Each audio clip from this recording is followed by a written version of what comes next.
There's been no let-up in the fighting. The war in Yemen is in its 17th day and the front line is increasingly unclear.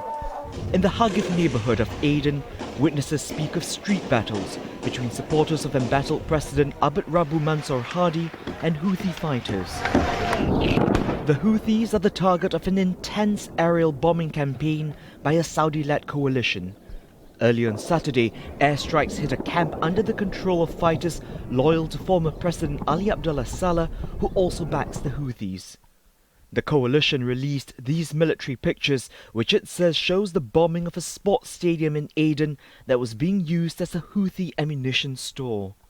The use of schools and sports stadiums and civilian installations is evidence of the abnormal behavior of these groups and the actions that are intended to damage the daily life of citizens and the infrastructure. The Houthis reportedly have presence now in over half of Yemen's 22 provinces.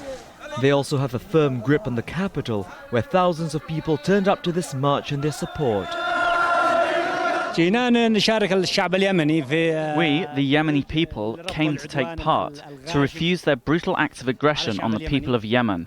The people of Yemen are peaceful, and the attacks which have been waged on it by Saudi Arabia, I consider these to be an occupation of our land. Concern is growing about the humanitarian impact of this war.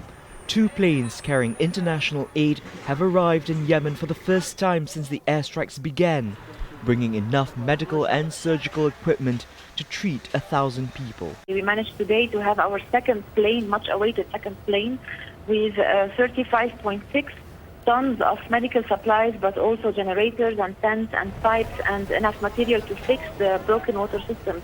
The Saudi-led coalition is trying to help President Hadi return to the country. He fled to Saudi Arabia last month.